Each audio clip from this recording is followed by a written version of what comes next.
para a Universidade de Porto Rico, nos Estados Unidos, com bolsa da universidade, para fazer mestrado em física. E não cheguei a terminar lá, fui para o College of William Mary fazer mestrado e doutorado em física, no College of William Mary. Terminei meu doutorado em 1990. Ok.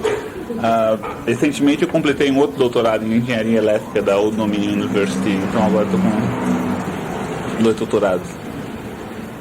Sei.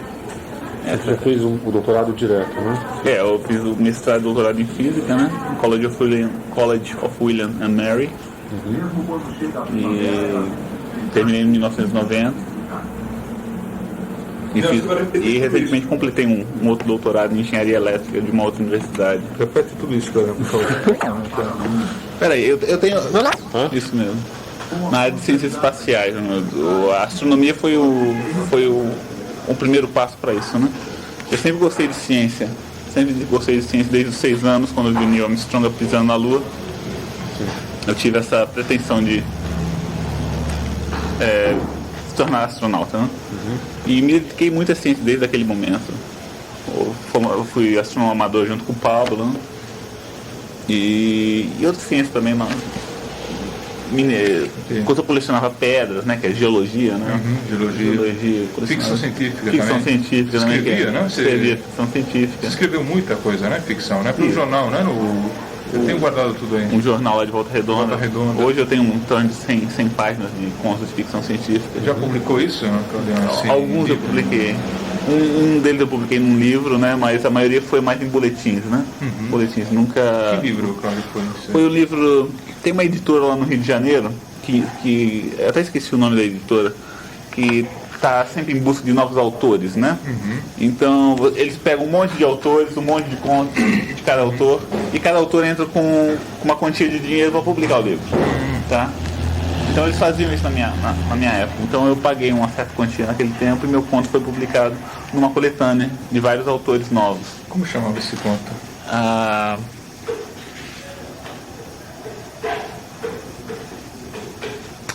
Tudo bem. Depois Você teve algum lembro. conto versando sobre esse assunto aí, extraterrestre, coisa do tipo? Não teve alguma coisa assim? Deixa eu ver. Era a ficção científica clássica, né? É claro, tem extraterrestres envolvidos. Por exemplo, civilizações de outros planetas, né? De certa forma tem extraterrestres, sim. Bom, sua posição sobre o assunto aí, sobre extraterrestres, coisas do tipo aí, que ultimamente andou em evidência. Eu acredito que exista vida em outros planetas. Eu acredito que exista seres inteligentes em outros planetas. Porém, eu não acredito que seres inteligentes tenham visitado a Terra até agora. E também não creio que existam provas definitivas de que seres do outro planeta estejam visitando a Terra. Existem motivos bem simples para isso. As distâncias interestelares são muito grandes para um ser de outro planeta chegar a visitar a Terra. Então, para que algo desse tipo ocorra, os seres têm que viver muito tempo, né, e seria uma biologia completamente diferente da nossa, ou então é simplesmente imaginação, todos esses avistamentos que são relatados, né? E abduções também, né? Vocês falam abduções, né? Exato. Abduction, né? Abductions. Sequestro, né? Aliás, isso você que está nos Estados Unidos, você sabe como isso virou quase uma paranoia isso nos Estados Unidos. Né? É uma moda agora, né? Nos Estados Unidos existe uma outra palavra para isso, né? Histeria, né? Basicamente uma histeria lá nos Estados Unidos. Com vários hipnotistas, pro-ufólogos investigando, hipnotizando pessoas e dizendo dizendo que essas pessoas foram raptadas por discos voadores. Milhões de pessoas foram raptadas, coisa do tipo. Né? Existe um certo número que nós diríamos 10% da população americana, né? Que é 25 milhões de habitantes, 25 milhões de pessoas. Mas os métodos que essas pessoas usam, inclusive o John Mack, são questionáveis, né? Porque se o método dele fosse bom, por exemplo, vamos testar o método dele, né? Então uma garota chegou a testar o método dele, fabricou uma história dizendo que ela tinha se encontrado com o John Kennedy e o Khrushchev. Não sei se vocês ficaram sabendo disso. Foi publicado na Time essa história, né? Foi realmente preparado, né? Uma garota foi pro John Mack e disse que tinha sido... simulou hipnose, tá? Ela simulou a hipnose, o John Mack pensou que ela estava hipnotizada, mas realmente ela não estava hipnotizada. Ela conseguiu enganar o John Mack a ponto dele pensar que ela estava sendo hipnotizada. Então, fabricou uma história toda dizendo que durante a crise dos mísseis cubanos, ela presenciou a negociação entre o Khrushchev e o John Kennedy num disco voador. E o John Mack achou que aquele caso era um dos melhores que tinha investigado. Então realmente tem furos no protocolo, no procedimento que o John Mack está fazendo. Quer dizer que o John Mack, ele, em termos acadêmicos, a carreira dele está um pouco sendo colocada em xeque lá nos Estados Unidos. Ele foi investigado pela Harvard, né?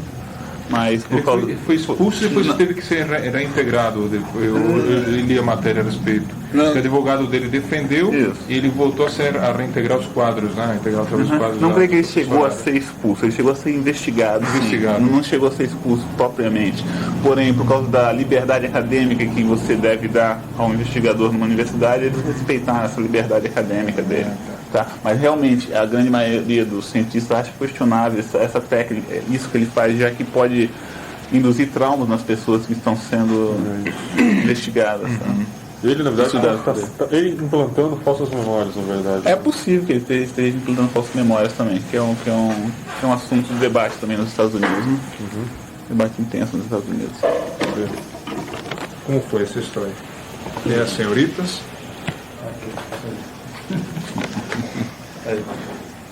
Tá gravando? Opa, tá gravando. Tá legal. Manda brasa. Bom, senta lá. Eu vou servir você. A NASA lá nos Estados Unidos tem convênio com várias universidades americanas. Tá? Todo verão, durante o verão americano, a NASA costuma trazer vários estudantes de várias universidades para passar 3 meses lá trabalhando com cientistas da NASA. E esse é um dos programas que a NASA tem. Existem vários outros, como por exemplo programa cooperativo, tá? De estudantes que vai trabalhar na NASA ao invés de ficar estudando na universidade. E também existem programas no qual a NASA traz o estudante para fazer um mestrado ou doutorado lá na NASA. Então foi o meu caso. Eu fiz o mestrado, a NASA que eu trabalho hoje tinha um convênio com a minha universidade, que eu estava fazendo doutorado, um mestrado e um doutorado. E então eu aproveitei dessa oportunidade e fui fazer meu mestrado e doutorado juntamente com a NASA. A NASA pagou todos os meus custos, né, inclusive o meu salário como estudante na época. Então isso é comum nos Estados Unidos. E quando eu me formei, eles me contrataram para trabalhar com eles. A sua saída daqui, você foi para o INPE e depois para Arecibo, né, em Porto Rico. Como foi essa sua saída do Brasil para chegar depois lá em Porto Rico? Bom, o meu ingresso na Universidade de Porto Rico foi com a ajuda de um dos pesquisadores do INPE, o José Humberto Sobral. Você estava trabalhando Eu estava fazendo meu mestrado no INPE. Mestrado. Sobre estrelas de nêutrons, né? E chegando lá em Porto Rico, eu consegui essa bolsa através desse cara do INPE, né? Eu tive que submeter toda a minha papelada, mostrando minhas credenciais e tudo mais. Fui admitido com bolsa para a Universidade de Porto Rico. A Universidade de Porto Rico me pagou meu salário, bem como a inscrição para o curso lá. E uma vez lá em Porto Rico, eu queria fazer doutorado numa universidade americana, porque a Universidade de Porto Rico não tinha doutorado. Então eu tive a oportunidade de solicitar admissão para essa universidade, the College of William and Mary, né? O colégio de Guilherme e Maria. E fui admitido para essa universidade, para o departamento de física dessa universidade. E no departamento de física dessa universidade ainda tem hoje, esse convênio com a NASA Langley de levar estudantes de pós-graduação para fazer o doutorado, o mestrado e doutorado lá na NASA Langley. Então eu aproveitei dessa oportunidade para fazer o doutorado lá na NASA. E em Arecibo, o que você fez lá em Porto Rico mesmo? Em Arecibo eu colaborei, enquanto eu estava na Universidade de Porto Rico, eu tive a oportunidade de colaborar com cientistas do Observatório de Arecibo, o maior radiotelescópio do mundo, né? Para a Universidade de Porto Rico. Arecibo é na ilha de Porto Rico, e a universidade onde estudava também é na ilha de Porto Rico, numa outra cidade chamada Mayagüez. Então é como que 2 horas de carro de Mayagüez até Arecibo. E eu tive a oportunidade de colaborar com pessoas lá a nível teórico, ok? Simulando a evolução de pulsares, estrelas de nêutrons, num diagrama específico que se usa para estudar essas estrelas. Como é que é o processo da admissão? É rigoroso? Como é que é? Deve ser bastante rigoroso, não? Quais são os critérios que eles usam para classificar os estudantes? Coisas do tipo? Lá nos Estados Unidos. Isso, um lugar onde você passou também. Tá. A Universidade de Porto Rico, basicamente você tem que preencher uma aplicação, né, um formulário de aplicação, e acrescentar o seu currículo, bem como suas notas e tudo mais, né? Que você teve no bacharelado.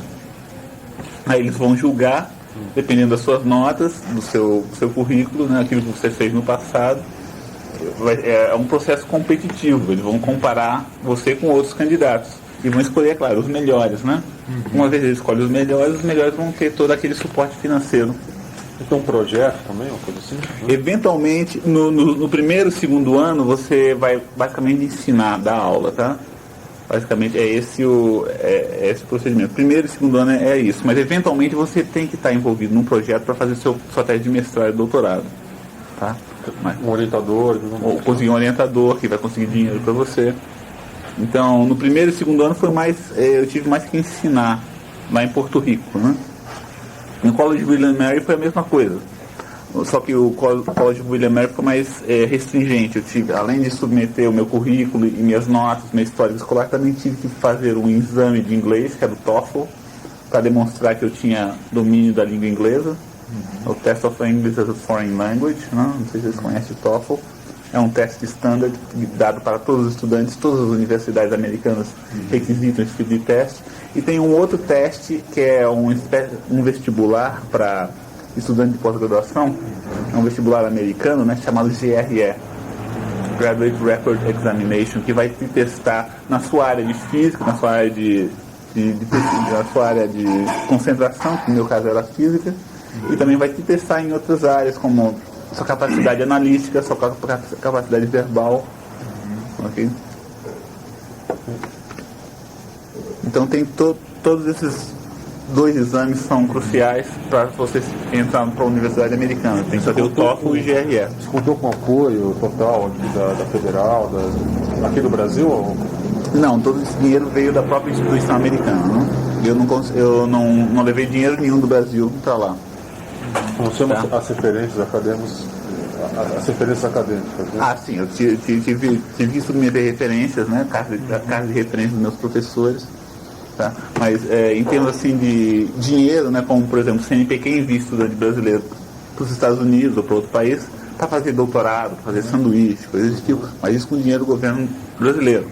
Não foi esse o meu caso. O meu caso é conseguir dinheiro diretamente da Universidade Americana para estudar lá. Sim. E você passou por todo aquele estágio aqueles testes para se candidatar a astronauta. Como é que são esses testes? Ok. Como você chegou, né? Porque eu acho que inclusive testes físicos, né? Uhum. Bom, o que aconteceu uma vez na NASA, eu sempre tive a intenção de voar no espaço, então tentei me envolver num projeto que requeria que eu voasse no espaço. Então, uma área que eu escolhi foi a área de microgravidade, a área de processamento de materiais. E uma área que eu identifiquei que estava relacionada com aquilo que eu estava fazendo foi um resultado de uma pesquisa de um cientista canadense que descobriu que certos vidros muito importantes na fabricação de fibras ópticas, que são os vidros chamados vidros de fluoreto, uma composição diferente dos vidros normais que nós temos aqui, não se cristalizam quando eles são aquecidos num ambiente de microgravidade. Isso foi um resultado experimental obtido que já foi confirmado. Bom, o que isso significa? Isso significa que você pode você é capaz de produzir vidros mais transparentes se o vidro for processado em gravidade zero. Agora, se o vidro for processado aqui na Terra, o vidro se cristaliza e fica menos transparente. Tá? Então esse resultado é um resultado importante. Quando eu descobri esse resultado, eu alertei um dos pesquisadores da NASA sobre isso, e esse pesquisador da NASA, que era o Dennis Tucker, e já conduzia experimentos no KC-135, me convidou para fazer experimentos nesse avião que treina astronautas, o KC-135. Como chama? KC-135. O KC-135 é a versão militar do Boeing 737. A versão militar do Boeing é um Boeing 737, mas é a versão militar dele, um pouquinho diferente. Para simular aí um ambiente sem gravidade, né? Sim. Na verdade, esse ambiente de gravidade zero pode ser simulado por qualquer avião, entende? Mas o KC-135 já está mais preparado para esse tipo de coisa. Só voltado a isso mesmo, né? Isso, voltado para o laboratório anexo também. O avião é uma instalação propriamente, não tem nenhum laboratório lá dentro. O que acontece? Você tem um espaço lá dentro do avião e você traz o seu próprio laboratório, o seu próprio equipamento para fazer o experimento dentro do avião. O avião é um laboratório voador, né? E você traz os seus equipamentos, instala os seus equipamentos dentro do avião e durante o voo você conduz os experimentos. Agora, para voar nesse avião, você tem que passar por alguns testes, não? Sim, tive que passar por um exame físico, né, que é semelhante ao exame de classe 3 de piloto que a gente toma lá nos Estados Unidos, da FAA. Todo piloto de avião privado, né, que voa avião lá nos Estados Unidos tem que passar por um exame de classe 3, que a gente chama. Então vai te testar a sua acuidade visual, vai te testar várias funções do seu organismo, né? A sua audição, vai testar o seu coração e tudo mais. É como se fosse um exame físico. Então eu tive que passar por esses exames físicos, também tive que passar por um curso de medicina aeroespacial para você identificar certos sintomas que ocorrem quando você voa um avião desse tipo, tá? Um dos sintomas, é claro, é o enjoo. Outros sintomas é a hipóxia, que é a falta de oxigênio no sangue. Se, por exemplo, você está voando um avião e a cabine é despressurizada, sem você saber, tá? Você vai sentir certos sintomas. Então, nesse curso, eles te alertam para esses sintomas, para que você saiba se houve uma despressurização no avião ou não. Isso é uma das coisas que eles te ensinam. Outras coisas que eles te ensinam também é os sintomas do enjoo, como evitar, tá?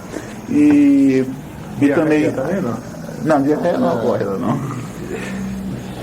E diarreia se você fala muita besteira, né? Você fica com diarreia, você fala muita besteira. Você tá na... Ih, lá, rapaz. Daqui é o Jô Soares, né? Assim que a coisa começa a sério e vai descambando. A calça tá grudando. Não, mas a pior coisa que você pode fazer no KC-135, Pablo, é vomitar fora do saquinho, tá? Ixi, aí sim, né? Aí daí é a pior coisa que você pode fazer. Você presenciou alguma coisa assim? Não, eu não cheguei a presenciar, não, mas eu sei, se você vomitar fora do saquinho, você vai produzir um efeito dominó. Todos os seus... Começar a vomitar, né? Nos seus companheiros. É mesmo? Vai produzir um efeito dominó. Porque você teve aquele negócio flutuando, você já não está passando bem, o avião está fazendo aquelas manobras parabólicas que enrola o seu estômago, vai ver aquele negócio flutuando, aí o outro vai... Quer dizer, o primeiro é o culpado.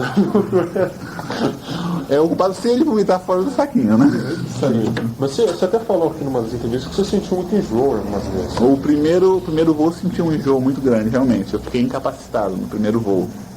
Mas e aí, eles suspendem ou você continua? Não, eles continuam voando. E eles sabem perfeitamente que é um sintoma normal isso daí, tá? Ninguém vai chegar e pô, você ficou enjoado. Não, isso é normal, todo mundo sabe. Vão te impedir depois de você voar de voar novamente. Eles sabem perfeitamente que é uma reação normal e que eventualmente vai se adaptar. Tanto que a segunda vez que eu voei no avião eu passei muito bem, não enjoei nada. Tá? As vezes sucessivas, né, eu não enjoei da mesma forma que eu enjoei da primeira vez. Porque a primeira vez realmente eu fiquei incapacitado. Não sei tem uma pílula, parece que toma. Isso. Existe uma pílula que eles recomendam, né, para você tomar para evitar o enjoo. Tá? Isso não quer dizer que a pílula vai deixar de você enjoar. Às vezes você toma a pílula e mesmo assim você enjoa. Você tomou essa pílula? No primeiro voo eu não tomei, mas no segundo voo eu tomei. E aí, resolveu? Assim, Segundo voo resolveu um pouquinho, né? O último voo que eu fiz, eu tomei a pílula e enjoei um pouquinho. Eu vomitei um pouquinho, mas não foi aquela sensação horrível do primeiro voo, que eu fiquei incapacitado. Tá? O nome da pílula é Scopedex, é uma mistura de escopolamina e dexadrina. A pílula não vende, não? Ela é comercializada? É comercializada, sim. É vendido lá fora com prescrição médica, né? A farmácia da NASA te fornece essa pílula para você se você for voar o avião, porque ela é recomendada, né? Não somente recomendada para quem voa o avião, mas para os próprios astronautas quando voam no espaço. Existe já uma certa indicação de que essa pílula previne o enjoo. Okay? E se tiver algum outro efeito, assim, durante essas experiências de microgravidade, que se chama, né?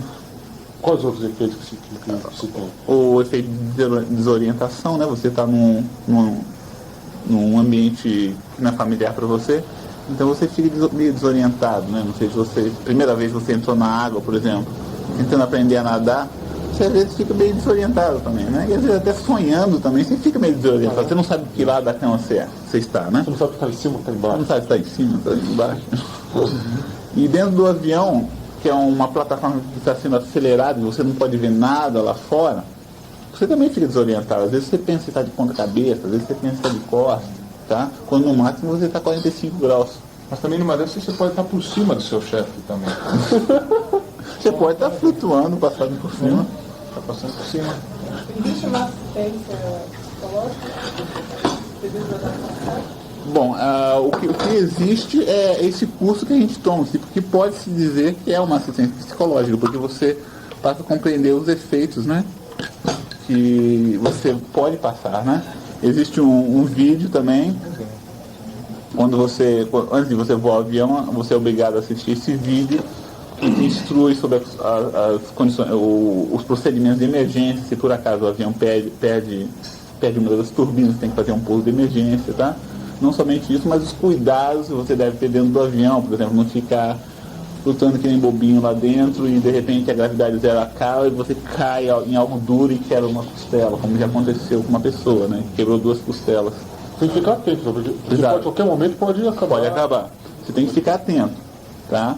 Existe um período de 20 segundos de gravidade zero e alguns segundos antes da gravidade zero terminar, as luzes do avião se apagam, te alertando que a gravidade zero vai terminar.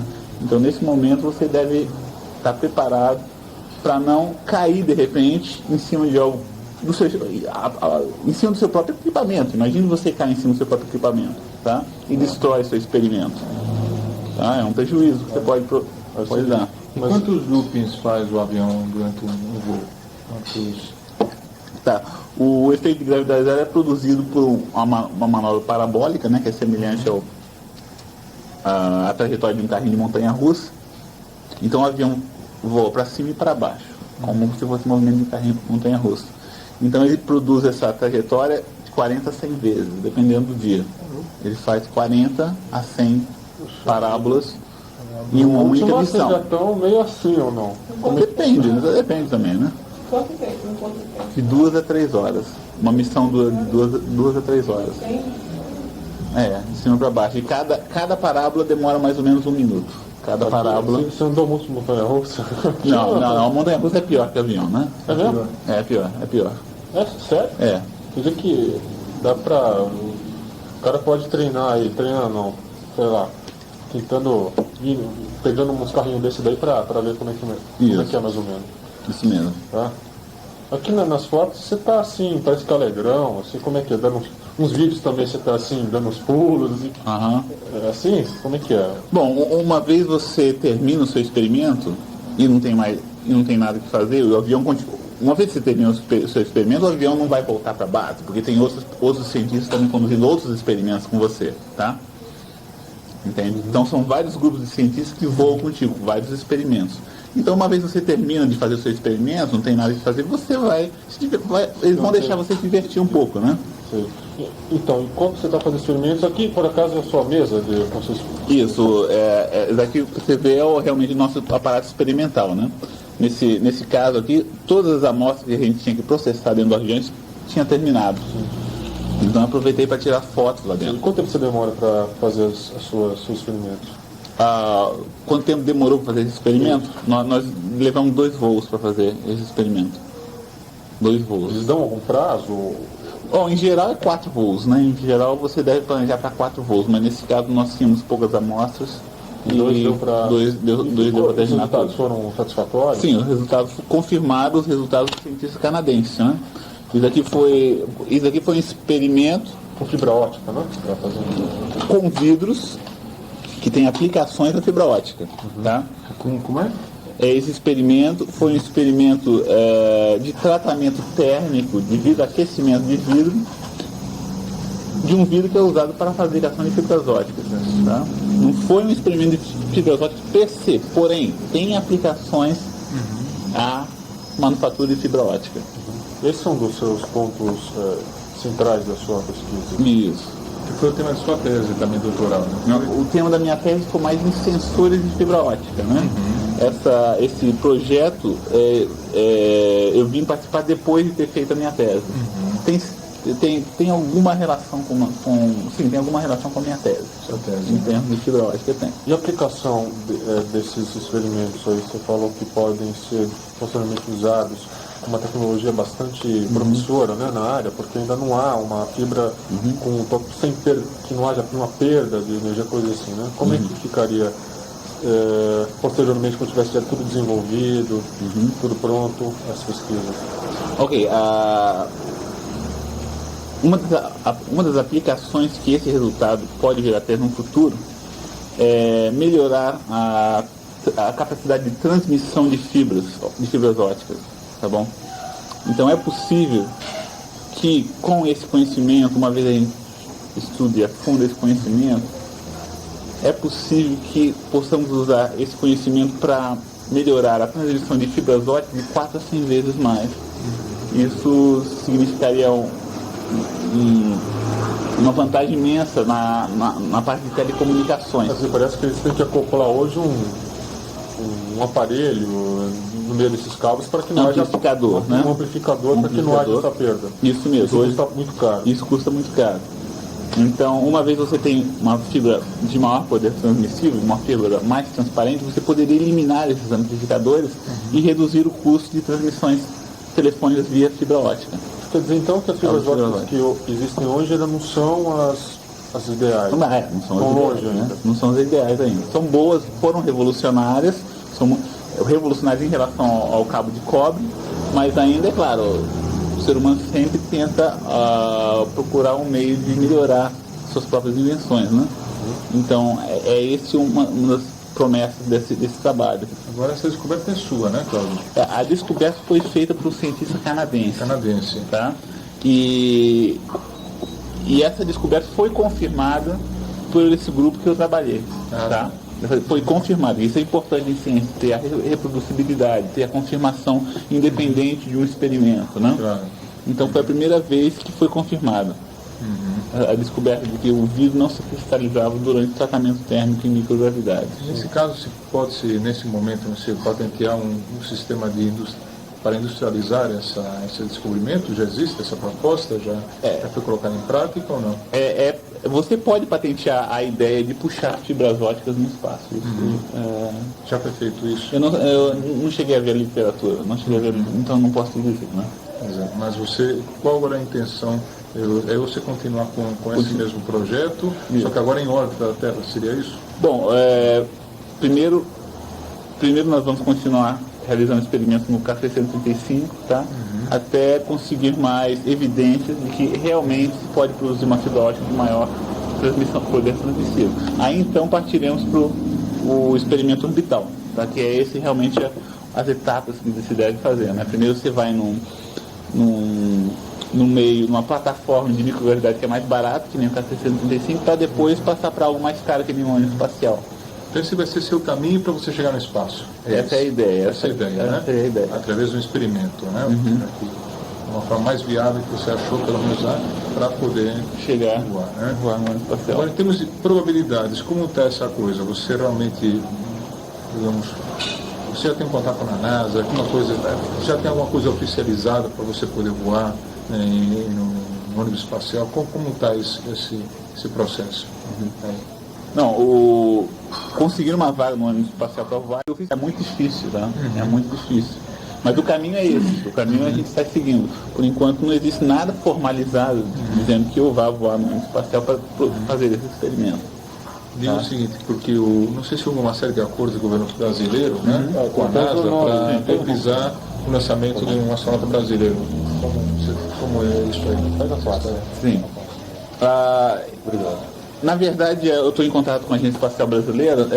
No momento não existe nenhum projeto formal de enviar um astronauta brasileiro no ônibus espacial por parte da Agência Espacial Brasileira. O que existe nesse momento são acordos que a Agência Espacial Brasileira está fazendo com a NASA para levar experimentos espaciais tanto no ônibus espacial quanto na Estação Espacial Internacional. Tá? E eventualmente, é claro, isso pode evoluir a viagem de um astronauta brasileiro no espaço, mas nesse momento ainda não existe nenhum acordo formal entre a Agência Espacial Brasileira e a NASA para enviar um astronauta brasileiro no ônibus espacial. A Agência Espacial Brasileira ainda não me contatou a esse respeito, mas eu posso dizer que aquilo que foi mencionado na imprensa brasileira naquele tempo, de que iria voar um astronauta brasileiro, não é correto.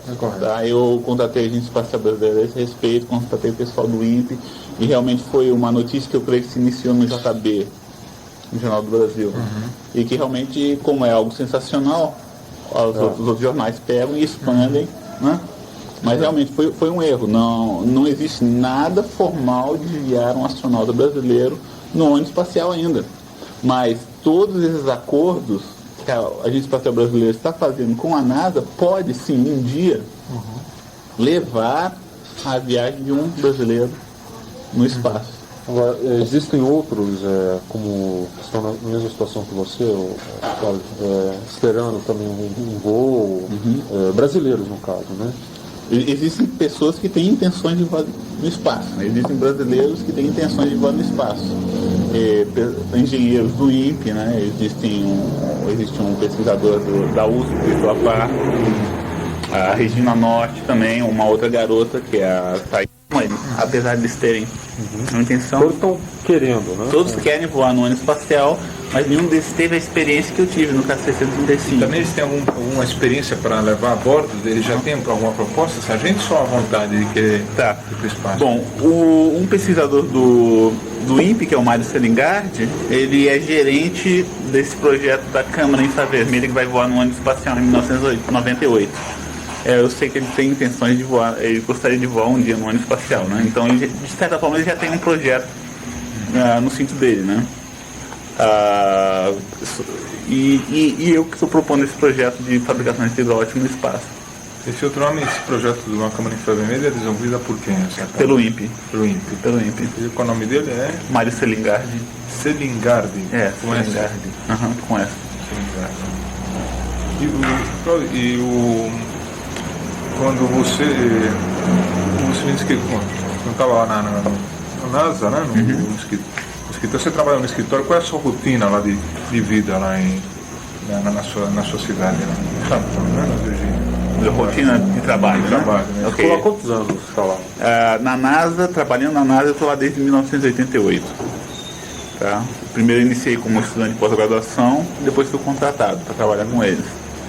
E a sua rotina? Então, a rotina é conduzir experimentos no laboratório, escrever papers, às vezes também escrever patentes, né, invenções, submeter as invenções para o escritório de patentes da NASA, revisar também a aplicação para patente que o advogado da NASA escreve antes de submeter ao escritório de patentes nos Estados Unidos.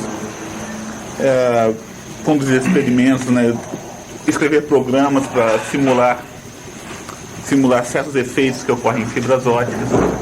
Aliás, você tem várias patentes, né, Paulo? Eu tenho várias patentes. Registradas no Brasil ou não? Não, são todas registradas nos Estados Unidos. São 5 patentes americanas e tem 8 mais pendendo. Tem 8 mais patentes pendendo. E essas pendendo. patentes, como é que elas já estão sendo aplicadas? elas têm aplicação prática, essas patentes já estão sendo utilizadas, esses inventos que deram origem às patentes? Bom, a NASA que trata de tudo isso, né, como você vai comercializar uma patente, né?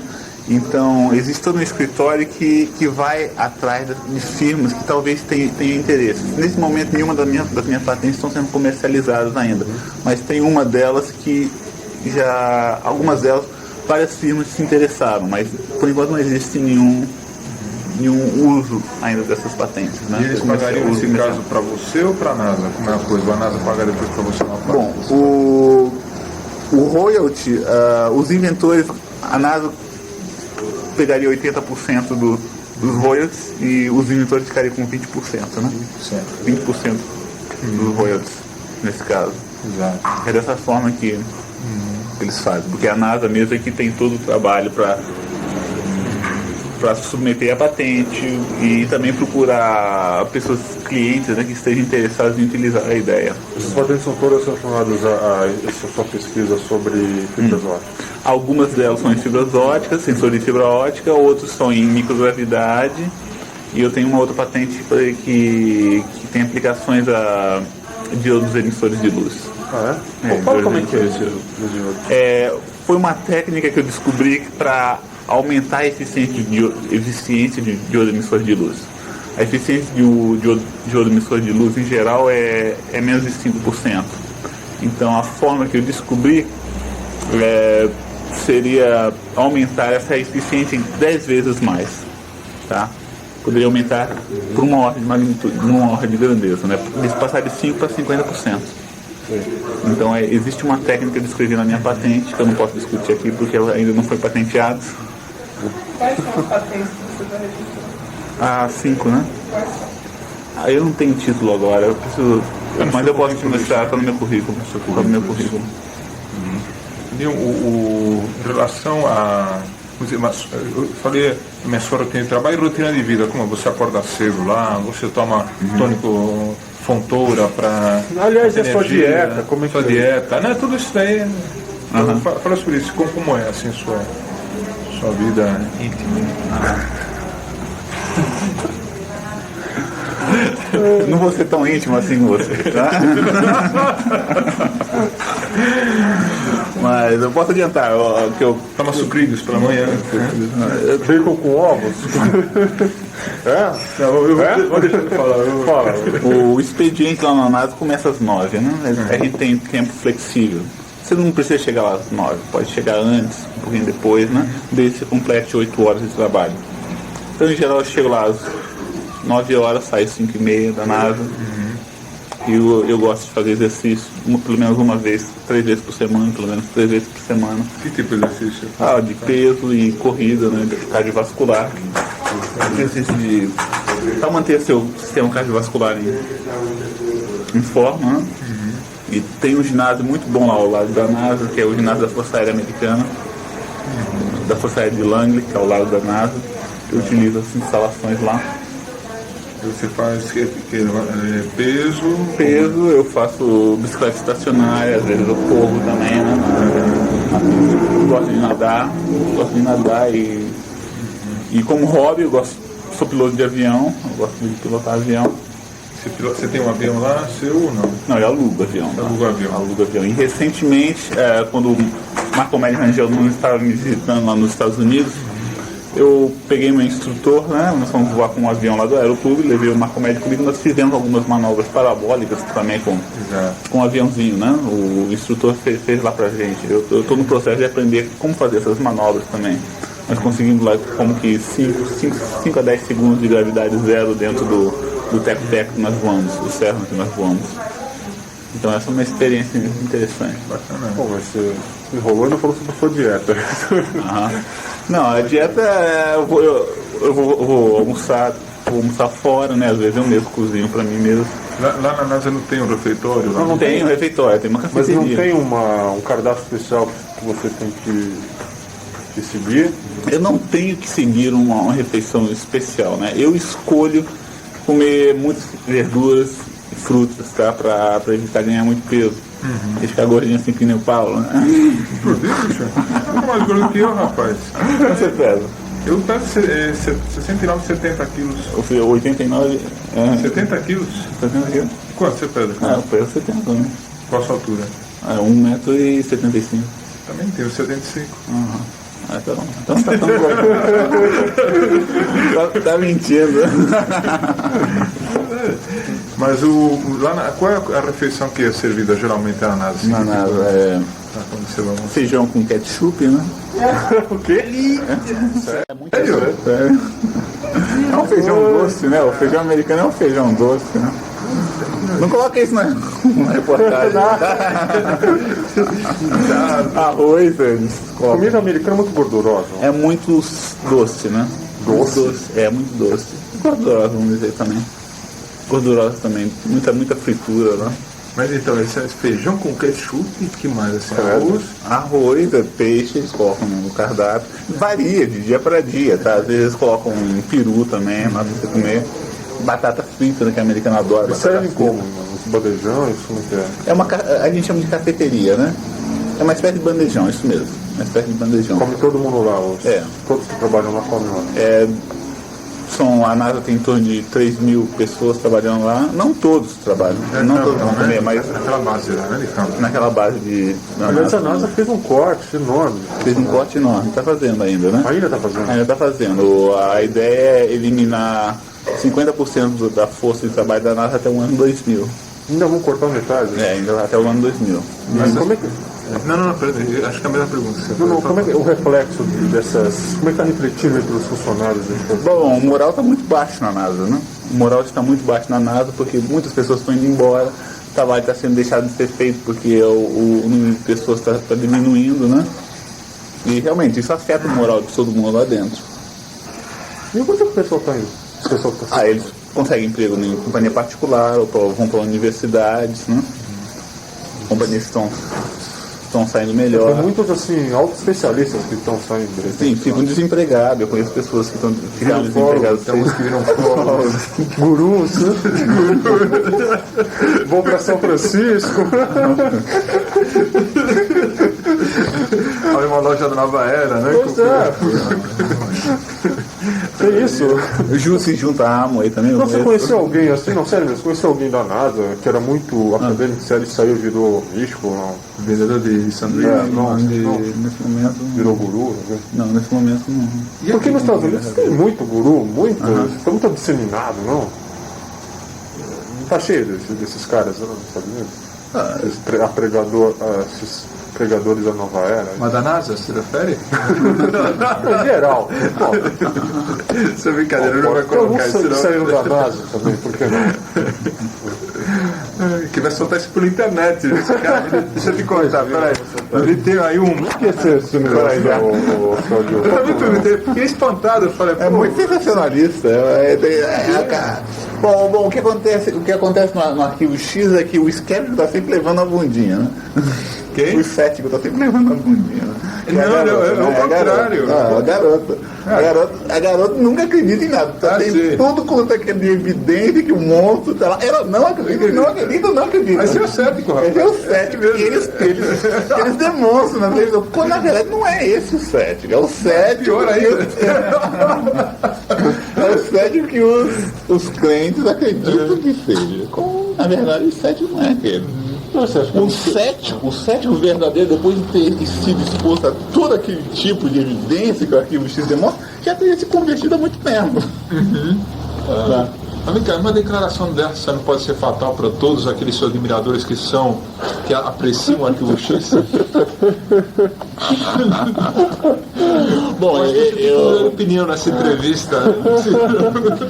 Eu acredito na liberdade de expressão. Na liberdade de expressão. Aliás, você é democrata ou republicano? Você vota lá não ou não? Não, eu não voto nos Estados Unidos. Você é democrata ou republicano? O que você é? Eu não voto. Não, mas tem uma posição política. Mas você vai comprometer ele se falar aí, porra, mas se soltar isso na internet, tá ferrado aí. Os caras despedem da NASA. Você não pode se soltar comprometer isso politicamente.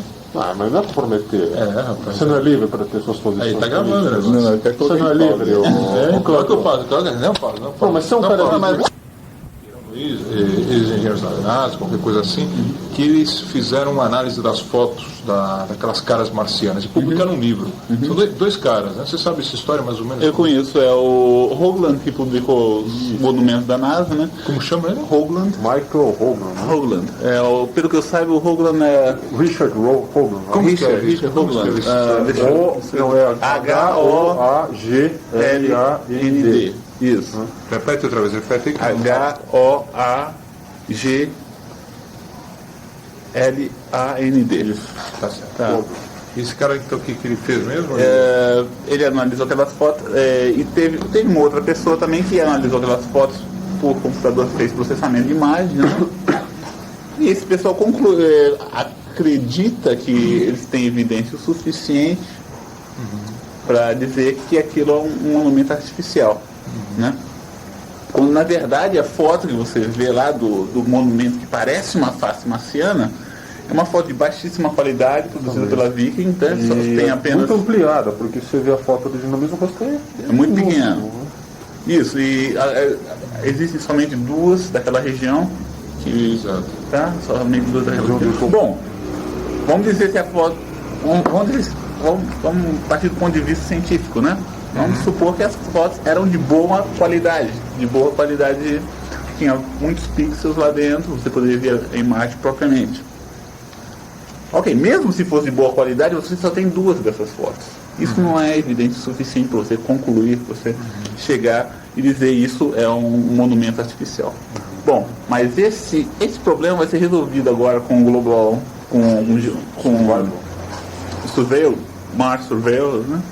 Com a sonda que os Estados Unidos enviou agora, que vai mapear a região com alta resolução. Não é Pathfinder?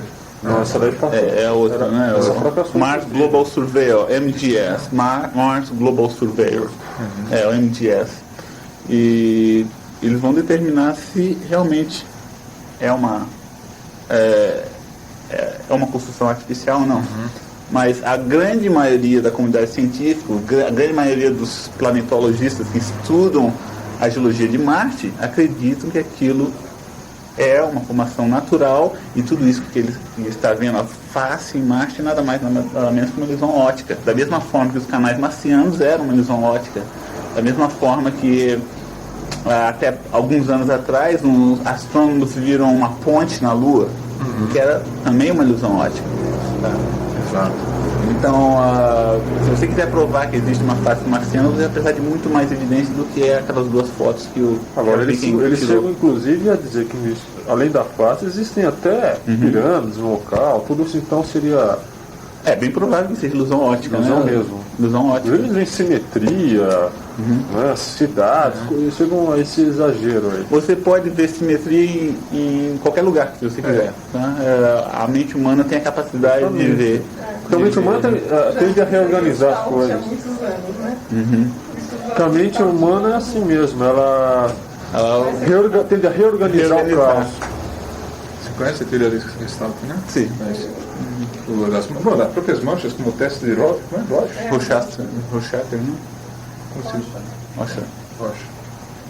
Tem toda a questão da contextualização e tal, de você ver aquilo que você assimila aquilo que você... Na linguística, costuma dizer que tem aquele lance do significante, significado, o ícone, né? Como é que a gente vai no processo? Imagens, né? Imagens nunca registradas, você não tem nenhum referencial anterior, então você vai contextualizar para poder absorver. Isso. Familiarizar, né? De forma mais familiar. Então quer dizer que esse pessoal saiu da NASA mesmo? Bom, o Hoagland, que eu saiba, eu não tenho os detalhes, mas não creio que ele trabalha na NASA. Tá? Agora o cara que analisou as imagens, eu acho que ele trabalhava na NASA, sim. Esse pessoal, você acha que está querendo buscar fama, dinheiro, é isso? Não, eles provavelmente estão se iludindo, né? É comum isso. Às vezes até eles mesmos acreditam na coisa. Eles mesmos acreditam na coisa, da mesma forma que existem cientistas, da mesma forma que existem astronautas que acreditam em poder místico, em ufologia, existem também cientistas que acreditam na face de Marte. Né? Isso seria uma forma de loucura? Não, de jeito nenhum. Não? Você não é louco só por causa disso, né? Não, né? Mas sabe que tem alguns céticos que consideram isso uma loucura, uma forma de loucura, branda ou não, né? Como é? Suave, né?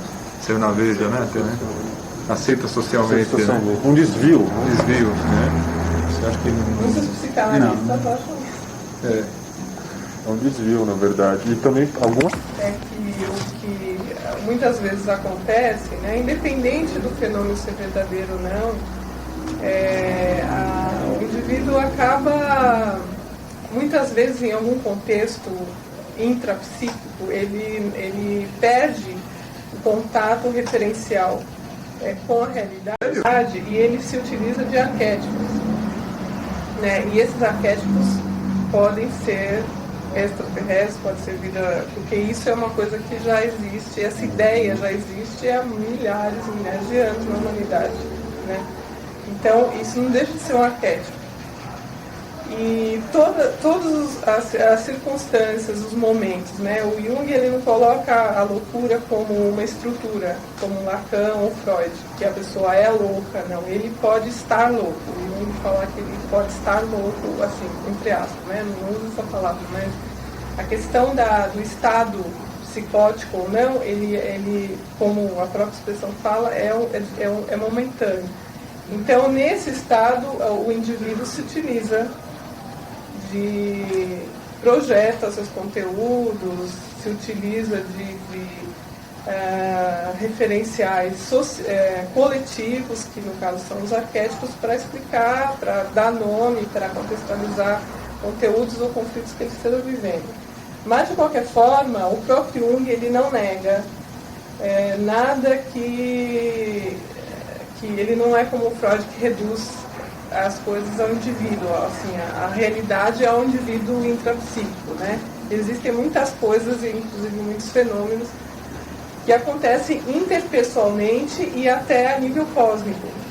Né? Muitos fenômenos físicos, inclusive, que interferem no próprio funcionamento orgânico, quer dizer, por que a gente descartaria, como a gente é um sistema, o próprio organismo é um sistema composto de vários outros subsistemas, por que a gente descartaria esse sistema sendo ampliado de uma maneira macrocósmica, né? E as coisas interagindo com um efeito cada vez mais amplo. Né? Então, eu acho que a posição da psicologia é mais ou menos essa. A psicanálise é bem radical, né? Justamente porque ela restringe todas as manifestações do indivíduo aos fenômenos intrapsíquicos. Ela desconsidera qualquer coisa, qualquer percepção, qualquer manifestação que não seja fruto do próprio indivíduo. Falou Bela na explicação, Freud. olha aí. Beleza a explicação só dele. Mas, Cláudio, olha, tomando esse gancho, no fundo, as coisas que a gente acaba fazendo quando adulto vem de muito, né, vem de infância mesmo, a maioria das coisas. Essa sua aptidão, né, que você agora está colocando em prática, de certa forma ela não teria sido instigada por algo que não aconteceu na sua infância? Assinou o Kid. Na verdade, Como é que foi, Cláudio? Todos aqueles filmes de ficção científica que a gente assistiu quando pequeno, né? A própria chegada do Homem à Lua, isso influiu muito. Você ao vivo a chegada? Assisti ao vivo quando eu era 6 anos, né? Você tem que idade agora? Agora estou com 19, né? Precoce, né? Começou cedo, né? Ai, caramba. Continue, por favor. Não, vai a pergunta. A infância, não. Tem mais coisas da infância. A do Jacques Vallée, vamos perguntar, o que você acha do Jacques Vallée? Você conhece? Eu não estou a parte do trabalho dele, Não. não discutir isso. Não sabe, né? Você sabe que ele parece que trabalha para a NASA, né, o Jacques Vallée, né? O que se fala nele nos Estados Unidos, o que você leu assim no site Kankai, né, a respeito dele? Você tem lido alguma coisa? Eu não estou numa posição para discutir o trabalho dele, né? Eu não conheço. Você acha assim interessante que cientistas da NASA ou pessoas que trabalham para a NASA possam pesquisar o fenômeno OVNI? Bom, é a liberdade de expressão, né? Se o indivíduo quer pesquisar o OVNI, está livre de fazer isso, né? E seja ele como uma forma de um hobby, ou né, o que seja, não? Agora, deixa eu deixar bem claro, a NASA não investiga o fenômeno OVNI. A NASA formalmente não investiga. O que existe é pessoas que trabalham para a NASA e ele tem a própria vida particular deles e pode investigar realmente no seu tempo livre, né? Investigar esse fenômeno. Então não é comum, como muitos aí costumam pregoar, que muita gente dentro da NASA sabe de segredos, costuma ver extraterrestre, voador e está escondendo informações. Isso daí, não, na verdade, não corresponde à realidade. Não de jeito nenhum, né? E é a típica teoria de conspiração, né? Quando você não consegue encontrar evidência suficiente para aquilo que você acredita, você vai e coloca o bode expiatório no governo americano, na NASA, na Força Aérea Americana. Então é a típica teoria de conspiração, né? Isso é algo que ocorre muito na comunidade ufológica. E o famoso relatório Majestic? É totalmente farsa, né? É uma farsa, foi um documento falsificado, né? De pessoas que já tinham morrido e falsificaram a assinatura dele. Assinatura e tudo isso, né? E a respeito de experimentos parapsicológicos, né? Você tem uma informação que a NASA fez alguma coisa assim a esse respeito? A NASA propriamente não, mas eu sei que a CIA investigou esse fenômeno de parapsicológico, né? Aquilo que eles chamaram de remote viewing, né? Para tentar descobrir informações secretas dos russos durante um período de 20 anos. Eles gastaram $1 milhão por ano. Tudo isso foi colocado em segredo durante todo esse tempo, só recentemente foi descoberto, né? Mas esse projeto estava em segredo simplesmente porque eles temiam ridículos da comunidade em geral. Tá? Mas esse projeto foi descontinuado, apesar de ser gastado $20 milhões e realmente não produziu nada. Agora, alguns astronautas chegaram a confessar que no espaço tiveram experiências telepáticas, estavam no espaço, fizeram umas comunicações. Apolo 17 tem um caso bem famoso, né, de um astronauta da Lua tentando se comunicar. Isso foi aberto até, a coisa foi relativamente aberta. O próprio astronauta deu entrevistas e tudo mais. Né? Você sabe desse caso, né? Eu sou parte desse caso. Os detalhes não me lembro, mas pelo que eu me lembro, o mágico Randi, né? James Randi, ele criticou os resultados como PSI Missing, né? PSI Missing significa o cara tinha uma chance em 10 milhões de errar a resposta que o astronauta enviou do espaço. Né? Então, eu posso citar essa crítica do James Randi. Eu que se alguém vier com essa proposta na NASA, não vai ser levado a sério. Tipo, vamos fazer um experimento lá no espaço. Bom, o que acontece é que os astronautas durante o programa Apollo, eles tinham muito tempo livre na mão deles, né? Então eles faziam aquilo que eles quiserem, aquilo que eles queriam. Quem fez esses experimentos eu estou tentando lembrar o nome do astronauta agora, Michael Collins? Não foi o Michael Collins, foi um outro. Você tem por aí? Você tem o nome dele por aí. Tá? Mas realmente, durante o programa Apollo, os astronautas tinham muito tempo na mão deles, tanto tempo que eles ficavam fazendo esse tipo de experimento. Tá? Agora, hoje, no ano espacial, a atividade é tão intensiva durante as 2 semanas que os astronautas passam lá em cima que astronauta nenhum tem tempo para fazer esse tipo de experimento. Agora parece que está tudo muito racionado na NASA, né? Tempo, dinheiro, custo, a gente procura analisar custo-benefício. Está difícil realmente de se levar adiante algum outro projeto mais ousado dentro da NASA por causa disso? Bom, por causa da falta de verba, sim, né? Vários projetos estão sendo cortados, né? A verba da NASA está diminuindo, em 1992 era em torno de 15 milhões de dólares, agora está 13 bilhões de dólares, 15 bilhões de dólares, agora está 13 bilhões de dólares por ano, e a ideia seria baixar ainda mais, né? Para 10 bilhões de dólares. Mas o ano passado, então quer dizer que, vamos colocar em termos assim, mais de suposição, aqueles anúncios de que haveria vida em Marte, com aquele meteorito, por que a NASA anunciaria aquilo? Seria até visando conseguir mais verba? Seria isso ou não? Bom, a verdade é que esse meteorito marciano é um trabalho de 2 anos, foi feito com muito cuidado pelos cientistas da NASA, não somente cientistas da NASA, mas cientistas da Universidade de Stanford e de uma universidade canadense. Eu tenho até o vídeo da conferência que eles tiveram, tá? E é um debate que já vem sendo feito há 2 anos atrás. Tá? A NASA foi muito cuidadosa na hora da divulgação desse resultado. Tanto que a NASA queria divulgar mais tarde essa notícia. Só tiveram que divulgar mais cedo porque um jornalista vazou a informação para a imprensa. Tá? Um jornalista que é o David Leonard. Ele vazou essa informação do meteorito marciano para Space News. Eu tenho um jornalzinho que publicou a resenha rapidinho. Então, por causa dessa publicação, por causa desse vazamento de informação, a NASA acelerou a conferência com a imprensa, que deveria ter sido para 1 semana e meia depois, em vez passaram a fazer 2 dias depois do vazamento. Mas, realmente, isso é um debate que está correndo na comunidade científica, é um empreendimento legítimo do ponto de vista científico. Eles levantaram pontos muito interessantes e está havendo uma discussão. A gente só vai saber realmente, com grau de certeza, se é organismos marcianos ou não daqui a 1 ou 2 anos. Eu digo isso porque foi muito contestado, hein? Está sendo muito contestado aquele anúncio, inclusive com acusações, assim, de que era só para marketing mesmo, porque quiseram ver indícios num meteorito que nem de Marte talvez seria. Já tá bem... Poderia até ser um meteorito... comprovado, Não, de Marte já está muito bem estabelecido que o meteorito é de Marte. E também, aparentemente, já está muito bem estabelecido que não é contaminação terrestre. Não é contaminação. O que falta agora é descobrir com certeza se aquilo que eles observam é realmente microfósseis, né? Isso precisa... Então, quer dizer que a pesquisa é legítima e válida. É legítimo, é um empreendimento legítimo. Então, pode ser, então, realmente a primeira prova concreta da existência de vida extraterrestre.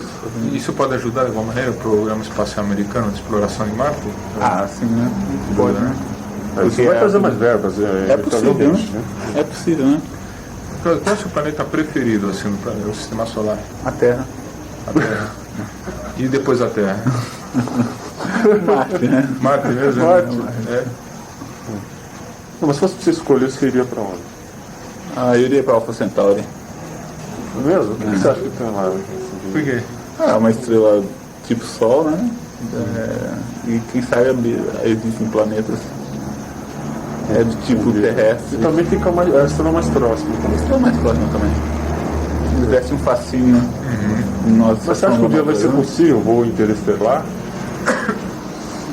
Bom, eu acho que você acha que é possível, mas você acha que isso é viável dentro de pouco tempo? Não, com a nossa tecnologia não, né? O voo interestelar só de sondas não tripuladas, eu diria, né? Mas não de sondas tripuladas. Demoraria quanto, você acha? É difícil, né? Eu não tenho uma bola de cristal aqui, minha bola de cristal sempre falha, né? Até para 2, 3 anos. Vamos ver o Cláudio Profeta. Mas eu diria pelo menos 500 anos. 500 anos, né? Até lá. Para sondas tripuladas, né? Atingir o planeta. Planeta de outras estrelas, né? Tripuladas, né? E ficção científica, Cláudio? Você tem lido ultimamente alguma coisa de ficção? Eu gosto muito de assistir o seriado Babilônia 5 lá nos Estados Unidos, né? Babylon 5. Babylon 5. Passa aqui no Brasil? Não. Passou o filme piloto, né? Passou o filme piloto. É o do Jornal das Estrelas, não é? Não, nova série, não tem nada a ver? Não, é outro, completamente diferente, né? O Jornal das Estrelas. Babilônia 5 é uma produção independente, é um mundo... Uma estação espacial, uma coisa assim. Uma estação espacial mas tipo ONU intergaláctica, né? Da mesma forma que a gente tem a ONU, a Organização das Nações Unidas, a Babilônia 5 é como se fosse uma ONU intergaláctica que reúne várias raças da galáxia toda. Por que você acha que ele é melhor que o Arquivo X? Porque é interessante, eles colocaram... É o primeiro seriado de televisão que coloca uma nave espacial se movendo da forma que ela se move, né? No Jornal das Estrelas você tem que a nave espacial que se move sempre como um carro, né? Sempre de frente, né? Só vai para frente. Mas na verdade uma nave espacial no espaço não se move como um carro só para frente, como a parte da frente. Na verdade a nave espacial move de tudo quanto é jeito, né? Por causa das forças gravitacionais.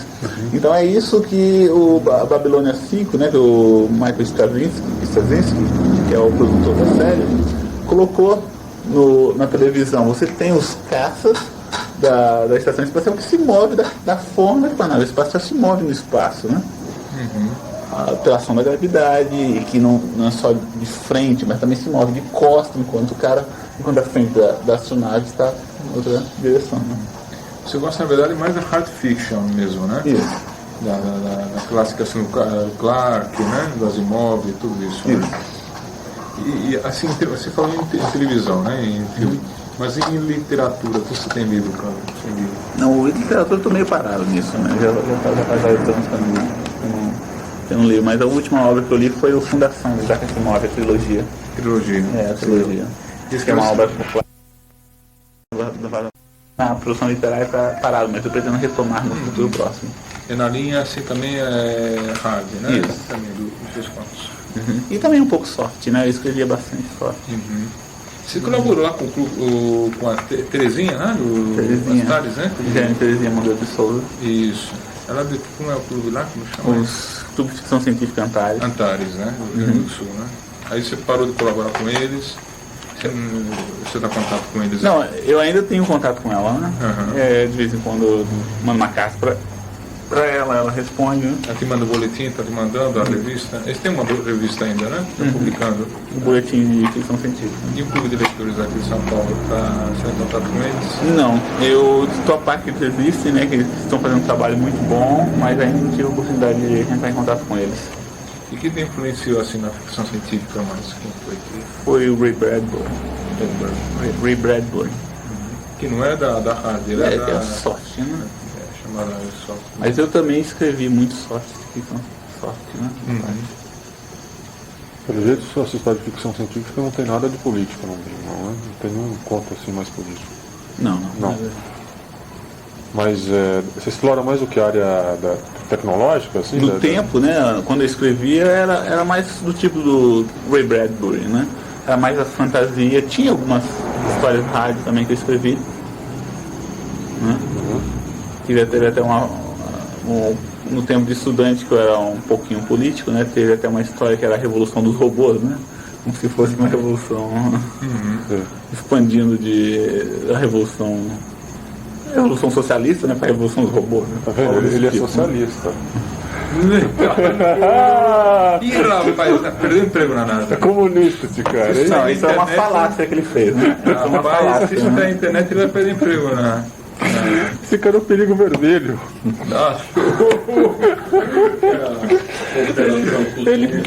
Ele na verdade, trabalha pra KGB. Esse cara tá na NASA, espionando. Como é que é a cooperação dos russos, dos europeus, japoneses?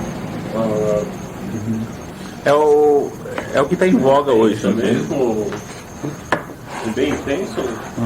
É tão intensa que o corpo de astronautas da NASA hoje tem astronautas dessas agências espaciais. Já né? lá fixo, né? Já trabalhando lá. Tem o primeiro astronauta especialista em missão internacional, foi o Claude Nicollier, da Agência Espacial Europeia. É um suíço que tem um escritório lá na NASA. Ele voa como astronauta da NASA, apesar de pertencer à Agência Espacial Europeia. A ESA hoje é maior depois da NASA, né? Como? A ESA, a maior é a NASA, a segunda maior é a russa, né?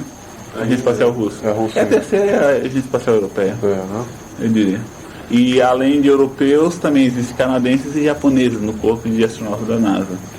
Os japoneses, aliás, têm pretensões altíssimas, né? Parece que eles querem, inclusive, voltar a explorar a Lua, coisa do tipo. Isso. Vocês têm alguma... Tá sabendo alguma coisa? Eles têm projetos de enviar sondas à Lua e talvez até mesmo construir bases lunares. Através da Shimizu, a companhia japonesa Shimizu. E com relação ao Brasil, há alguma coisa assim mais direta ou só por enquanto estão namorando, como andaram mostrando jornais aqui? Bom, nesse momento a par que um experimento brasileiro amostras brasileiras vão voar no ano espacial, né, no ano que vem. É uma amostra da Universidade de São Carlos, da USP São Carlos, vão voar no experimento americano. E a câmara de infravermelho do INPE, que vai voar no ano espacial em 1998. Essa câmara de infravermelho foi fruto da cooperação internacional entre a Agência Espacial Brasileira e a NASA. É uma negociação tanto entre a Agência Espacial Brasileira e a NASA. E agora está sendo engatilhado também uma cooperação para o Brasil utilizar a Estação Espacial Internacional, provendo experimentos na área de biotecnologia, né? Então, pelo que eu saiba, o acordo já foi assinado para o Brasil utilizar a Estação Espacial Internacional. O Brasil vai estar participando disso. Isso é mais paranoia, né? Isso é mais paranoia. O que ocorreu é que o Brasil há vários anos estava tentando conseguir a tecnologia para desenvolver um veículo lançador de satélites, que é o foguete orbital. Para você conseguir essa tecnologia, é tecnologia muito sensitiva, tá? Que é claro, os Estados Unidos possuem, a Agência Espacial Europeia possui, os russos também possuem, mas também tem aplicações militares. Tá bom? Para aplicações militares para um míssil intercontinental. Inclusive, os oficiais estão alegando isso, que eles não queriam que o Brasil desenvolvesse algo que pudesse ser usado como arma bélica. Veículo, né? Então, é importante para o mercado de satélites, não é? Isso, bom. Isso mesmo. Então, o que aconteceu? O Brasil, então, teve todos esses anos, o Brasil esteve conversando com os Estados Unidos para convencer de que o que eles queriam realmente era um veículo civil para lançar satélites à órbita sem qualquer aplicação militar. O Brasil demorou vários anos para convencer os Estados Unidos e recentemente se formou a Agência Espacial Brasileira, que é um órgão civil, um ato simbólico do governo brasileiro para demonstrar, olha, a gente tem uma agência civil para desenvolver um foguete com aplicações civis sem qualquer aplicação militar. Então ele estava vinculado ainda a vários órgãos militares. Isso, apesar de ter militares lá trabalhando, né? Porque é claro, os militares têm o conhecimento tecnológico de foguetes. E além disso, depois da Agência Espacial Brasileira ter se formado, né? O Brasil ingressou ao MCTR, que é o Missile Control Technology Regime, que é um grupo de países que controlam essa tecnologia de mísseis. Então, uma vez o Brasil foi admitido ao MCTR,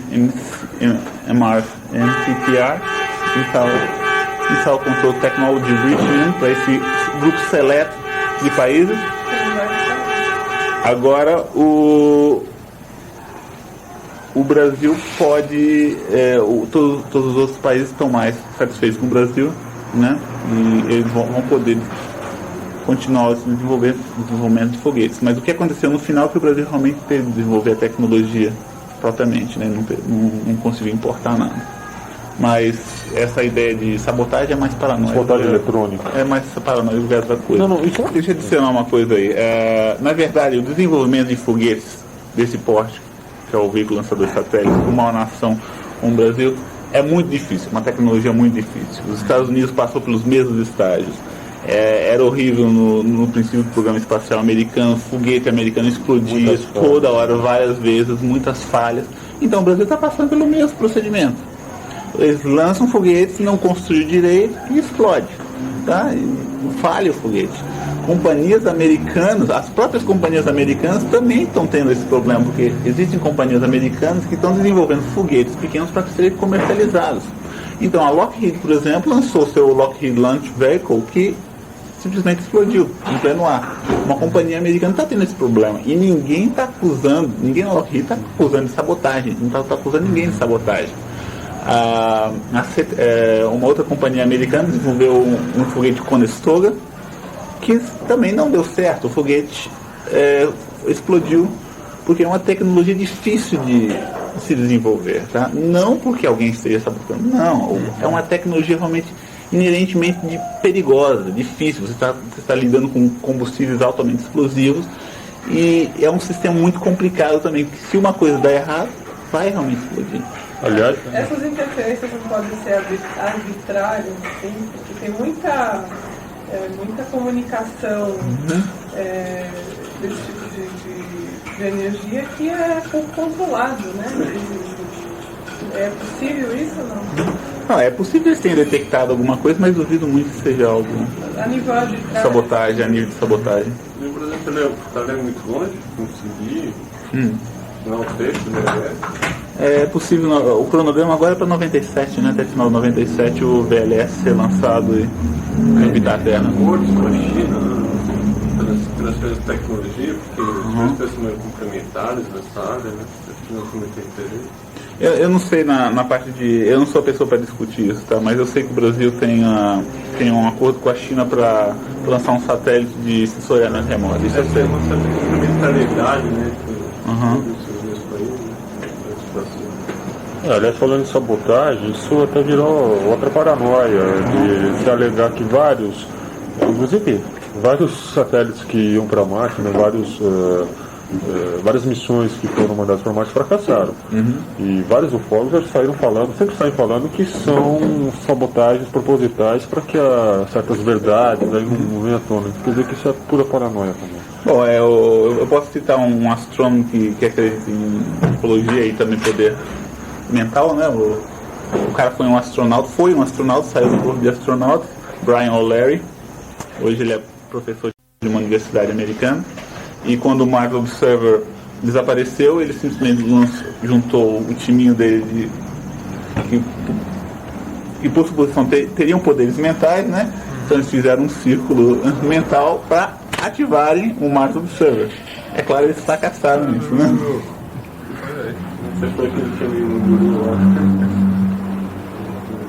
Rapaz, quer dizer que essa coisa se passa nesse nível aí, né? Também é difícil realmente de levar a sério esses caras, né, que falam isso. Porque o que parece estranho é essa sequência de fracassos que aconteceram, por exemplo, no caso de Marte, né? A missão russa fracassou, a missão americana fracassou. E parece que teve uma gravante, a última foto, uma das últimas que foi feita pela Phobos, né? Foi uma baita sombra, né? Sobre a superfície de Marte, né? Você chegou a ver? Chegou essa foto? Eu vi, mas eu não investiguei com cuidado, então não posso comentar, não posso comentar nenhum a esse respeito. Mas o que acontece é aquilo que eu disse em relação aos foguetes, se aplica também às sondas interplanetárias, né? É uma tecnologia de ponta, é algo muito difícil de ser feito e é bem provável que fracasse. O fato dessas sondas marcianas terem fracassado é algo que se espera, que é algo esperado. O sensacional seria se elas não tivessem fracassado. O sensacional seria se realmente tivessem sido bem sucedidas, como a Voyager foi algo muito sensacional, foi algo extraordinário que eles conseguiram fazer com a Voyager. A Voyager foi um sucesso absoluto. Foi um sucesso absoluto. A probabilidade de fracasso é muito grande. Você está lidando com um meio que você não conhece, ser humano nenhum foi para lá, ninguém mapeou nada daquilo, está lidando com a tecnologia num ambiente muito difícil, num ambiente muito perigoso. Então, se há um fracasso, é de se esperar que esse tipo de coisa ocorra. Sim. E outra coisa, por que alguns até falam aí que tentam pelo menos justificar por que a NASA parou com as missões à Lua? Foi pura e simplesmente falta de verba? Foi falta de verba. As viagens à Lua foram fruto da competição entre os Estados Unidos e a União Soviética naquele tempo, né? Fruto da Guerra Fria. Uma vez chegamos na Lua e batemos nos russos, né? Aí que tá. Me parece que quando a corrida espacial estava fundada na Guerra Fria, quer dizer, uma competição estritamente militar, né, que era saber quem é que ia chegar primeiro, só para ter vantagens políticas e militares. Parece que nessa época o progresso espacial foi bem maior, uma impressão minha. Sim, é verdade, né? O número de engenheiros cresceu muito rapidamente nos Estados Unidos, né? Você teve várias pessoas interessadas em ciência, mas é uma fase, né? Foi uma fase do programa espacial. Investiram muito dinheiro, gastaram muito mesmo. Gastaram muito dinheiro, né? O programa Apollo, não existe nada comparável na história da NASA, na história espacial, com a missão Apollo. Foi o ponto auge da NASA durante a missão. Foi quando a NASA recebeu a maior quantia de dinheiro possível, né? Sim. Ainda hoje... Olha os reflexos do sucesso da Apollo na NASA ainda. Como é que se dá esse... o prestígio. Escolhe os frutos, né, ainda até hoje. Não, o prestígio na NASA ainda tem um prestígio exatamente por causa do sucesso das missões da Apollo. Apollo. Lá na NASA chegou a ver, tem peças lá da missão Apollo, Sim, tem as cápsulas que regressaram com os astronautas, né, estão expostas em museus, no Smithsonian, tem cápsulas. Uhum. O modo de entrada que entra dentro da atmosfera foi recuperado no mar, né? Sim. Então existem relíquias, né, daquela época. Sim, estão guardados, né? Na verdade, que a tecnologia era um tanto quanto obsoleta, se a gente for levar em conta o que existe hoje, Ah, é, na claro. época, inclusive foi bastante arriscada a missão, havia chances enormes de fracassar também. É verdade, foi um risco muito grande, né, que os Estados Unidos tomaram. E... Foi tudo manual, inclusive, parece os controles. Não, essas coisas, tinha ou não? computador lá, é claro, né? Tinha computador, mas o que... Mas algumas coisas eram manuais, né? Vários cálculos. Não, o que existia, tinha computador para fazer automático, mas se o computador falhava, o piloto é que Tinha que assumir a coisa. tinha que assumir a coisa, né? Redundância, né? No caso, em terra mesmo, lá na instrução É o checklist, né? É a lista de check, né? Você precisa seguir ponto por ponto aquilo que você está fazendo, né? Isso é comum em aviação, não somente na comunidade astronáutica, mas também em aviação. Quando você é um piloto, você tem que passar por todos os detalhes, você tem a lista de check, né? Checklist, que a gente chama em inglês, para ter certeza que está fazendo tudo direitinho. Você já acompanhou algum lançamento de algum veículo, algum satélite, alguma coisa? Ah, ainda não, mas eu pretendo Você pode chegar lá na base, é isso? em Cabo Canaveral, você quer dizer? No Houston, algum lugar. Não, eu tenho acesso a Houston, né? Já visitei Houston lá. Se tiver algum lançamento, você pode, de repente, ir lá e acompanhar. Está aberto ao público, né? Tá aberto ao público Tá aberto. também. Se você vai em Cabo Canaveral, você fica uma certa distância e você vê o ônibus espacial ser lançado. Sei. O público Então- pode assistir, no caso, o foguete decolando lá, tá? Do lado, não. Ninguém é pode. uma certa distância lá. Existe uma né? certa distância, um Pode. raio de Vou distância. entrar na base lá, não.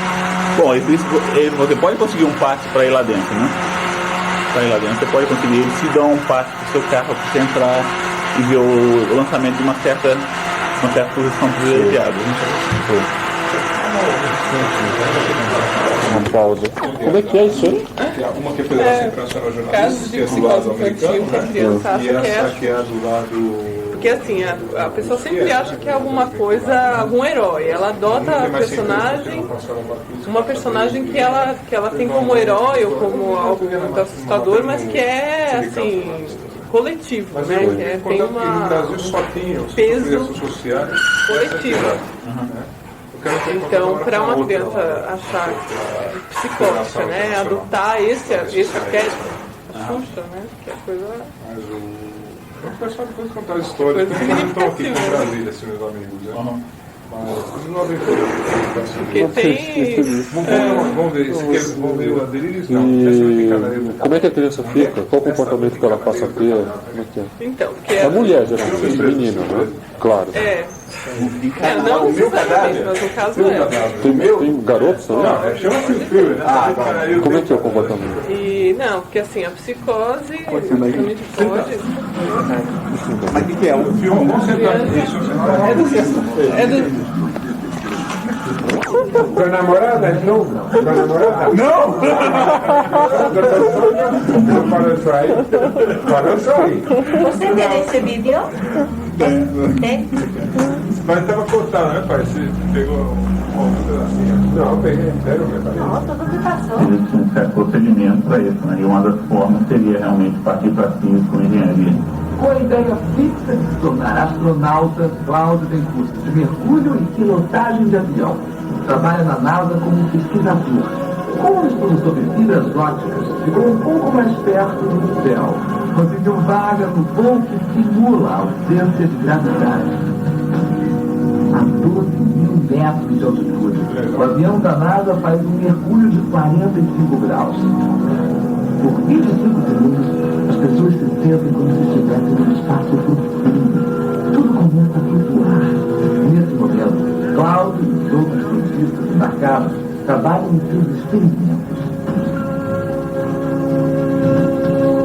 Em cada voo, de cerca de 2 horas, o avião faz 40 mergulhos. Qual a sensação de fazer um voo desses pela primeira vez? Eu senti muita desorientação e senti muito enjoo também no primeiro voo. Nos voos seguintes, Cláudio foi ficando mais à vontade. A partir do momento dele tem um projeto financiado pronto que justifique voar no ônibus espacial, seria possível voar com esse experimento de 3 a 5 anos. Talvez os candidatos brasileiros tenham que ter um pouco mais de paciência. A Agência Espacial Brasileira está em terceiro por mundo, mas, pelo menos a curto prazo, não tem plano de lançar astronautas. Por enquanto, o programa espacial brasileiro ele está estruturado dentro de uma realidade que nós temos que considerar, que é a dificuldade de investimento na área de tecnologia, nas prioridades nacionais. Então a questão do astronauta hoje não é prioritária. Nós estamos trabalhando com outros temas. Mas isso não impede pessoas independentes tentar conseguir algo nesse ramo. Eu estou fazendo a minha parte. Eu mudei para ser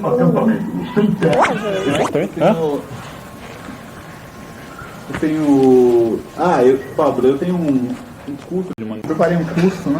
Sobre ciência espacial e astronáutica. Sistema da história da astronáutica, né? Ah, você fez?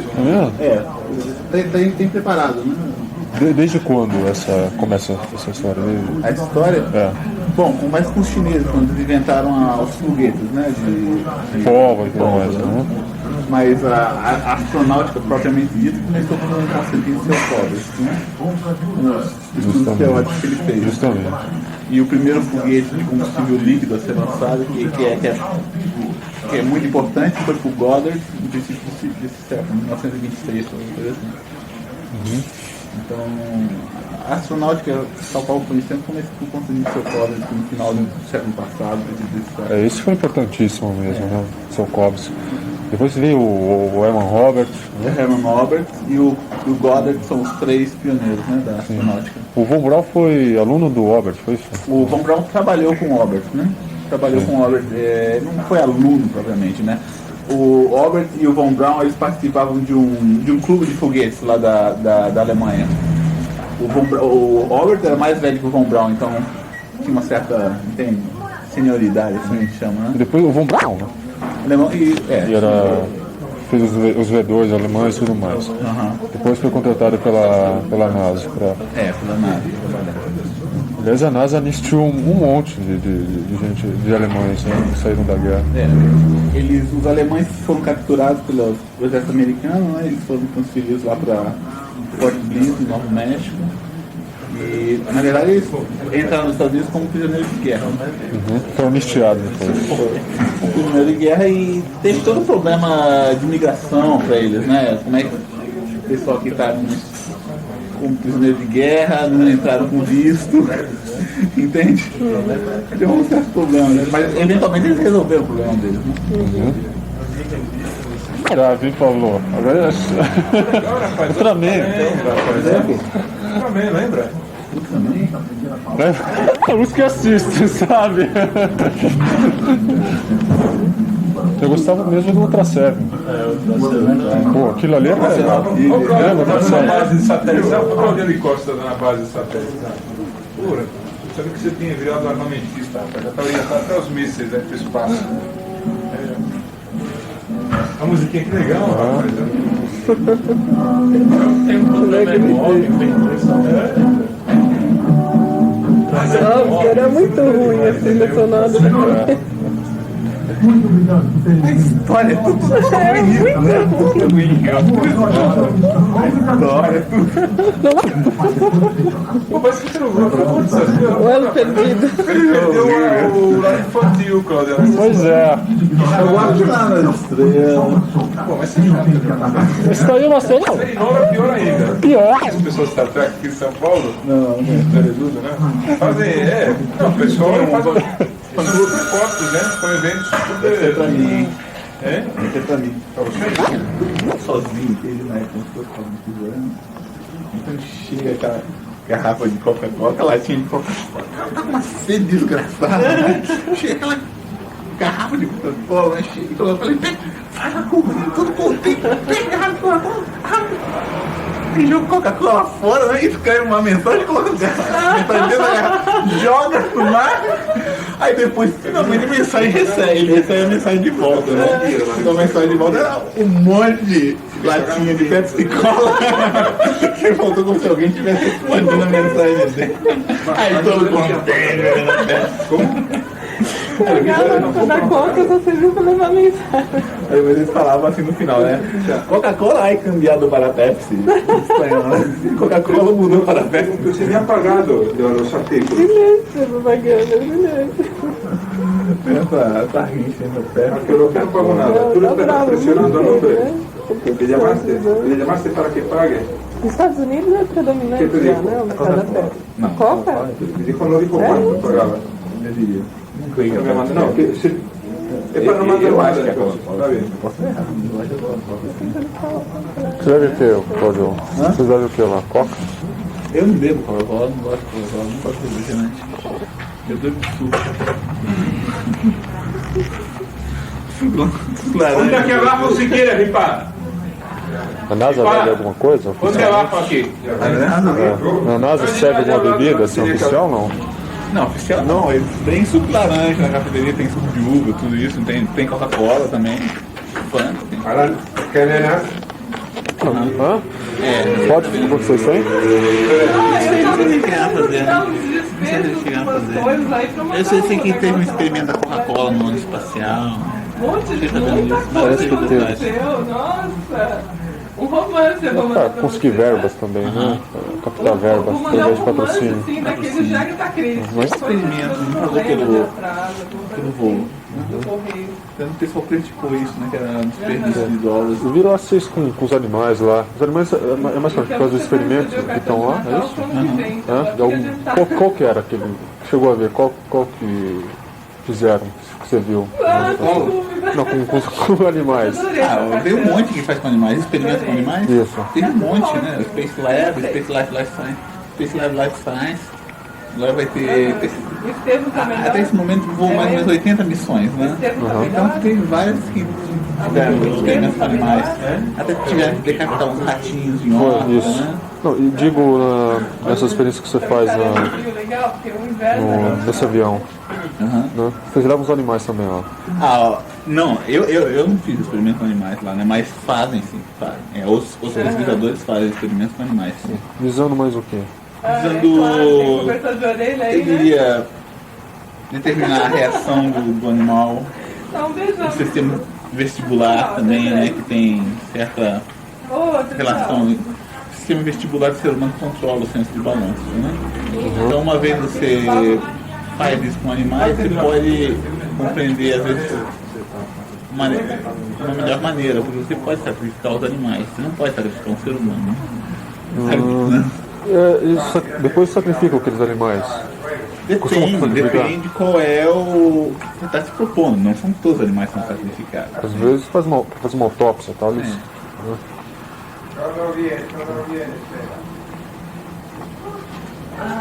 Olha só. Mas é que me vê. Não, peraí.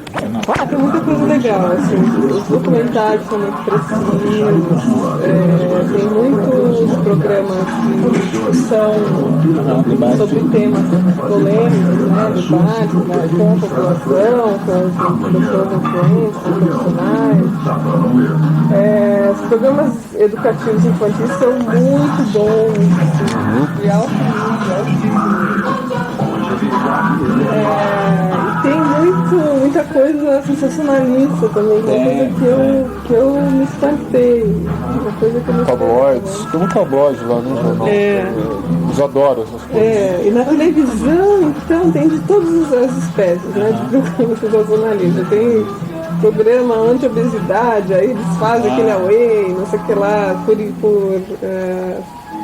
Psychic Friends Network, já ouviu falar do Psychic Friends Network? Ah, sim. Tem isso lá nos Estados Unidos, eles chamam 1900, paga $2 por minuto, aí vão dizer. Aqui também tem, isso também. Isso daí? No Brasil você viu uma... Virou febre, né? A Diana Warren tá anunciando esse Psychic Friends Network lá nos Estados Unidos. Lembra da Diana Warren? Ela tá morando, né? Não foi? Tá anunciando esses negócios de 095? Você acredita? Nossa, 60 mil, $180 por hora? Nossa. E eles ligam mesmo, pessoal, né?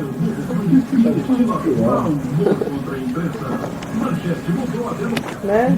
Uma boa assessoria, um bom marketing, um bom horário. O Skeptical Inquirer publicou um artigo de um cara que teve a ideia não de criar o Psychic Network, mas o Psychic Enemies Network. Então o Psychic Enemy Network sempre que diz a verdade, em vez da mentira. Olha que você gosta.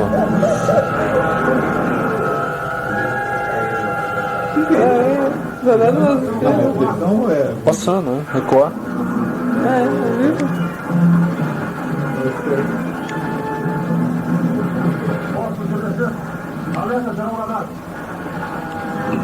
Vai comentando aí, Cláudio, o que tem de verdadeiro aí?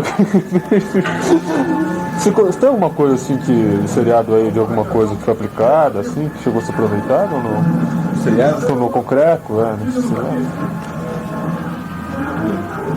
O computador laptop não foi inventado pelo Star Trek. O celular também, né?